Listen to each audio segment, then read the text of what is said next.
Stephani Maari Booker of Minneapolis, Minnesota, writes prose and poetry for the page and for performance in which she wrestles with her multiple marginalized identities: African American, lesbian, lower class, nerdy, and sexy. She holds an MFA from Hamline University in St. Paul and is a contributing editor for the African American newspaper Minnesota Sportsman Reporter. Her speculative fiction has been published in The Future of Us, an anthology, and Gelada 2, Afrofutures. Pleased to read science fiction from her upcoming Secret Insurrection. Please welcome Stephani Maari Booker.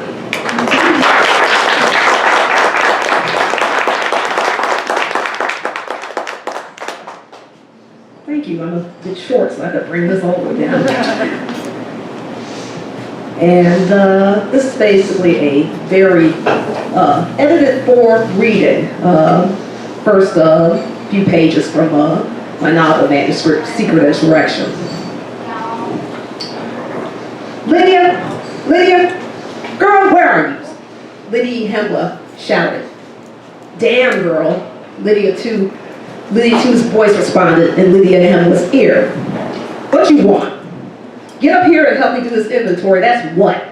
Lydia Hemla. Hold on for a second. I have to take out my glasses to read. Art for shutting off her internal comm by tapping her left wrist with her right index finger.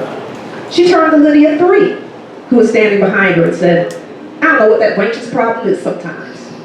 You know she likes being defiant, Lydia 3 offered. She likes to do her own thing. You mean prove that she's her own woman? Lydia Hemla asked. That's a joke. She's not her own woman. She's me, just like you are. We're all the same woman. The two women were physically identical. The utilitarian pocket-covered jumpsuits we wore differed only in color. Lydia Hemla's red versus Lydia 3's tan. Lydia 2 climbed the ladder to the storage room, joining Lydia Hemla and Lydia 3. The elder of the two clones, Lydia 2 wore a black jumpsuit with a different hairstyle from her clone sister, Lydia 3, and her original, Lydia Hemla.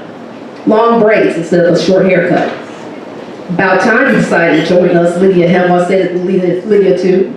Whatever, Lydia 2 snapped. I'm here now. I'm ready to work. You don't have to give me a bunch of shit. I wouldn't give you shit if you were here on time, Lydia Hemla said. And then she handed Lydia 2 a pair of translucent gloves with a metallic sheen. After handing another pair of these gloves to Lydia 3 and putting on a pair herself, she declared, let's start counting and adding, ladies. After finishing the inventory, the three women sat in the spacious, small community room to eat dinner from their supply of pre-made instant meals. Sitting on separate cushioned seats with trays in their laps, the women chatted. We got a big haul of jump juice this time, huh, Lydia 3 said. Yep, and a good amount of light gas, Lydia Hemla replied. Light gas and jump juice were common slang terms for the two forms of fuel that made interplanetary and interstellar travel possible. That's 50 million credits once we deliver. Woo! Lydia 2 explained. Let's take a break and jump off to that resort in Pele Maluka. I could use a volcanic mud bath. I like the minty water soaks myself, Lydia 3 chimed in. That soda pool with the geyser next to it just makes me tingle. We're not going there, Lydia Hemla said. Why? Asked Lydia 2, putting her arms down and glaring at her original. Isn't like we can't afford it.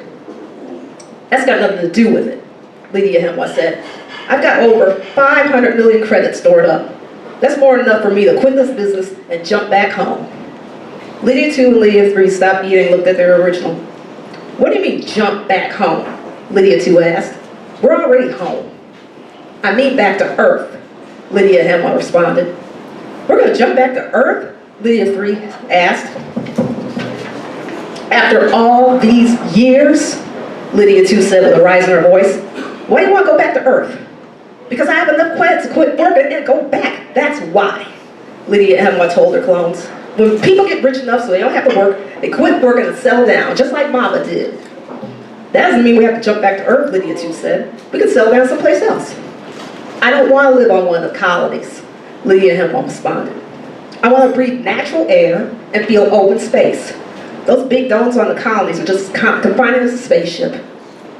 I wasn't talking about the colonies, Lydia 2 said. I don't want to live anyone under Earth's jurisdiction. There's no difference between living on an Earth or colony and somewhere else, Lydia Hemwa said. There's no known planet where Earthers can live without being enclosed in artificial environments but Earth. Besides, it's home. We were born and raised there. You need to be glad of that. I don't care about none of that. Lydia too shouted and tossing her hair aside, stood up and left the room. After a moment, Lydia Hemwa said, "What is wrong with her?" "I don't know," Lydia 3 said. "I'll go talk to her." She rose from her seat, walked up to where Lydia 2 had been sitting, picked up her tray from the floor. After putting both Lydia 2's tray and hers into a receptacle, she went to Lydia 2's sleep chamber. The spherical chamber's rough-textured, dull metallic walls were adorned only with a large round window, directly opposite the chamber doorway that showed the expanse of space outside. Lydia 2 sat on the sleep pad that made up the room's floor. Her arms were wrapped around her knees, and she faced the window. Lydia 2's back was to where Lydia 3 was as she stood in the chamber doorway. Let's see. Lydia 3 gently called to her cold sister. "She doesn't care about us," Lydia 2 sobbed. She sniffed and snorted, letting Lydia 3 know she was crying. "What do you mean?" Lydia 3 asked as she stepped onto the sleep pad, got on her knees, and crawled over to Lydia 2. "She doesn't give a damn about us," Lydia 2 said, choking her own words as she cried. "Please," Lydia 3 said, sitting next to Lydia 2 and placing a hand on her back. "Talk to me. Tell me why you're so upset when Lydia wanted to go back to Earth." Lydia 2 lifted her head and turned to Lydia 3. "What is wrong with you? If you don't recognize why going back to Earth is the last thing I or you should want, then I don't have anything to say to you." Lydia 3 was hurt and confused by this, but she persisted in trying to both comfort and question Lydia 2. "Why do you have to be like that? Please, you shouldn't be mad at me when I'm trying to listen and understand you." Lydia 2 clicked her tongue, rolled her eyes, and said, "You must like being treated like dirt." No, I don't," Lydia 3 responded. "Nah, you must," Lydia 2 said more forcefully, "because that's how we're going to be treated back on Earth." With that, Lydia 2 rose up on her hands and knees and crawled along. Crawled along the saw pad to the window. As she gazed through the glass at the stars outside, she said, "After all the times we visited Earth colonies, you know how we're treated, how we have to act, how it is in those places for us." "I know," Lydia 3 said. "It's hard for us when we haven't lived in Earth jurisdiction for so long. But we've been fortunate. We've had a life of travel and freedom that most people like us don't even have. And Lydia's never treated us as lower than and less than. She's our big sister. She loves us. She's our original," Lydia 2 interrupted. "She's over us. She can tell us we got to go live on Earth for the rest of our lives, and we can't do anything about it. Big sister, my ass." "Look, I know you don't like being in Earth-controlled places," Lydia 3 said. "But Earth is such a wonderful world. Don't you remember that? If you want, we can travel a lot to the outlands, so you don't have to spend a lot of time in the city. I know, and you know, Lydia would be fine with that." Lydia 2 turned her back on Lydia 3 to look out the window. "I shouldn't have to have Lydia's approval to do a damn thing. Now leave me alone."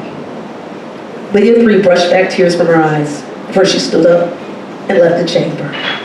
Thank you.